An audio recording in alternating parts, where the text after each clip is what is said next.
Well, if you're trying to change the matter, as some people try to do, that assumes then you know what it should be. If you recognize that it's at a place now, well, it should be here.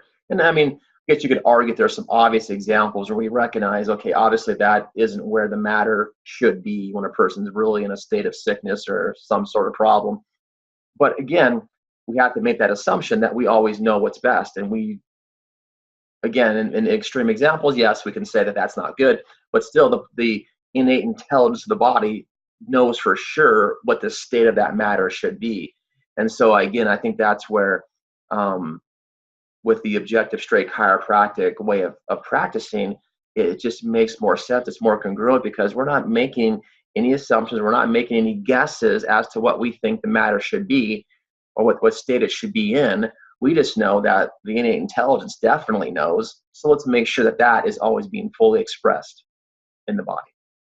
Yes, and I think that the key that you point out is that we don't know, and there is a profession that claims to know.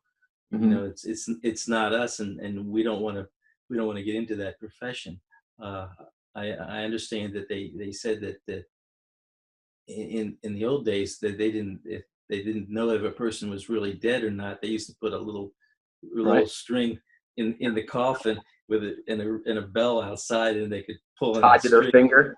Yeah, Yeah. and, and they could let people know that they're still alive. The Right. person in that coffin was still alive.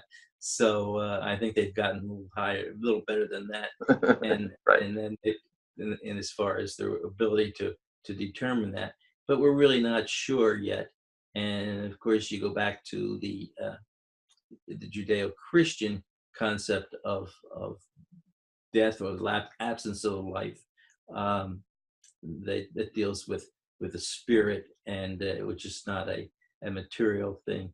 And so we say we really don't know. So let's get out of that field altogether, or get out of the area of trying to make the determination of whether there's that innate forces or spirit or whatever you want to call it, that non-material aspect of the human being that exists, and let's just make sure that the non-material aspect of the human being, which is something that is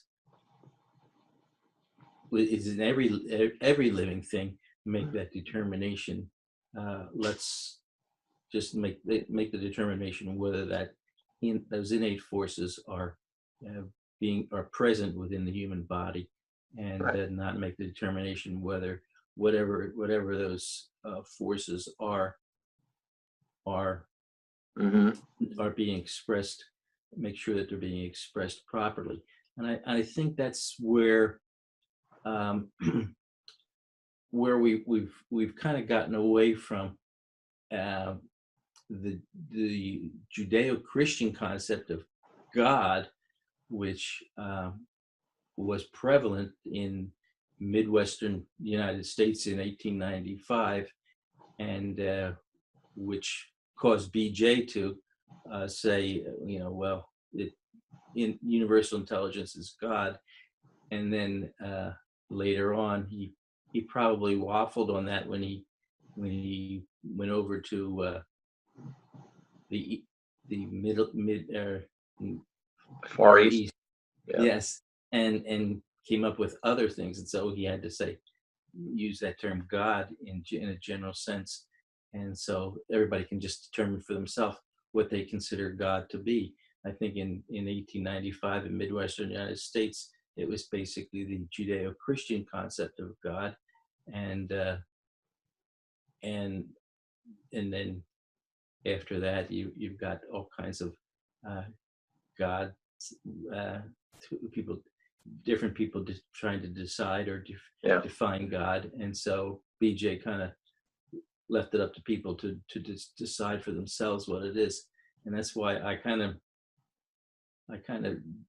think that if we're going to define God, and I don't think we can really say it's universal intelligence, Hmm. but that we have to define what we say, define how we define God, and I think there would even be a difference among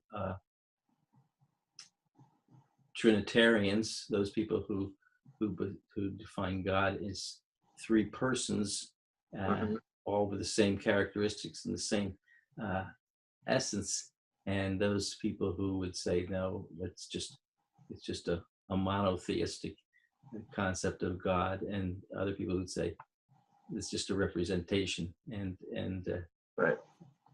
so we really need to define our terms. I think that's why we need to, if we're going to use that term God, we need to define terms, and that's why I like that Stevenson didn't use a term that was not defined or not definable Yeah. when he said universal intelligence in all matter continue giving to all its properties and actions, thus maintaining an existence, because we know that universal intelligence exists within and in the atomic structure of a corpse, but yet Right. it's not part of what we do as chiropractors. So in that sense, yes, we are a health profession, in the sense that what our objective is to do is to allow the innate intelligence to be expressed through the matter of the body. In that sense, we're not a health profession, and Hmm. so I guess if you gotta if you gotta split those hairs, Yeah. and then then I think that you and I are on the same page as far as my understanding. Yes. Uh, Yes.